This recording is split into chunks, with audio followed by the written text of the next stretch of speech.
ഏതൊരു ബിസിനസ്സിലേക്ക് വരുന്നതിൻ്റെ ബേസിക് ആവശ്യം എന്ന് പറഞ്ഞാൽ പാഷൻ ഉണ്ടാവുക, ആഗ്രഹം ഉണ്ടാവുക എന്നുള്ള. ആഗ്രഹം ഉണ്ടെങ്കിൽ നമ്മൾ എന്തും സാധിക്കും. ഞാൻ ആക്ച്വലി ഒരു എഞ്ചിനീയറിംഗ് ബാക്ക്ഗ്രൗണ്ട് ഒന്നും വന്ന ആളല്ല. I have studied business management. അത് കഴിഞ്ഞിട്ട് വന്നാണ്. എനിക്ക് ഒരു എഞ്ചിനീയറിംഗ് ബാക്ക്ഗ്രൗണ്ടോ കാര്യങ്ങളൊന്നുമില്ല. പക്ഷേ I M A builder now. അപ്പം ഞാൻ ഉള്ള ഓരോ പ്രോജക്ട്സ്, അപ്പോൾ അത് ആഗ്രഹത്തിൻ്റെ പുറത്ത് ഞാൻ പഠിച്ചെടുത്ത സ്കിൽസാണ്. ഞാൻ വന്നതിന് ശേഷം എനിക്ക് ചാൻസ് കിട്ടുന്ന സമയത്തൊക്കെ I M learning new skills. ഇപ്പോഴും ഞാൻ ഓരോ സ്കിൽസ് പഠിച്ചുകൊണ്ട്, ഞാൻ നേരത്തെ പറഞ്ഞു, ഒരു പേപ്പർ എടുത്തിട്ട് എന്നോട് ഒരു മിനിറ്റ് സംസാരിക്കാൻ I won't be able to do it, but I am trying my best to improve my skills on a daily basis. അപ്പം ആഗ്രഹം ഉണ്ടെങ്കിൽ ഏത് സെക്ടർ, കൺസ്ട്രക്ഷൻ എന്നല്ല, ഏതൊരു ബിസിനസ്സും എന്ത് സ്കിൽസും പഠിച്ചെടുക്കാൻ പറ്റും, ലോകം കീഴടക്കാൻ പറ്റും. ചെറിയ കാര്യമല്ല അത്. ഞാൻ പറയാം, നമ്മളെപ്പോലത്തെ മനുഷ്യന്മാരാണല്ലോ വേൾഡ് വൈഡ്. ഇപ്പം എലോൺ മസ്ക് ആണെങ്കിലും ഏതൊരാളാണെങ്കിലും ഏത് ഫീൽഡും ഇതേപോലത്തെ മനുഷ്യന്മാരാണ്. അപ്പം ആഗ്രഹം ഉണ്ടാവുക എന്നുള്ളതാണ് basic thing. And second thing, take off എന്ന് പറഞ്ഞു കഴിഞ്ഞാൽ, ഞാൻ പറഞ്ഞല്ലോ, ഇത് കഴിഞ്ഞ 30 വർഷമായിട്ടുള്ള ഒരു ഗ്രോത്ത് സ്റ്റോറിയാണ്.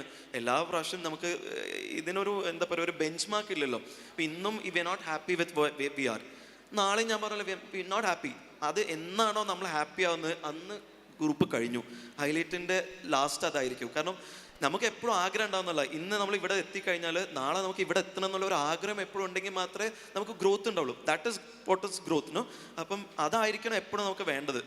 V should never be satisfied with whatever we have. എപ്പോഴും നമുക്ക് അതിൻ്റെ ഒരു എന്താ പറയുക, ഒരു ഡ്രൈവും ഒരു ആഗ്രഹവും ഒരു ഇതില്ലെങ്കിൽ എനിക്ക് തോന്നുന്നു വി വോണ്ട് ഹാവ് ഗ്രോത്ത്. നമ്മളെപ്പോഴും സാറ്റിസ്ഫൈ ചെയ്ത് കംഫർട്ട് സോണിൽ ഇങ്ങനെ നിന്ന് കഴിഞ്ഞാൽ കാലാകാലം അങ്ങനെ നിൽക്കലേ ഉണ്ടാവുള്ളൂ. ബാക്കിയുള്ള ആൾക്കാർ അത് മേലെ കയറി പോയിട്ടുണ്ടാവും.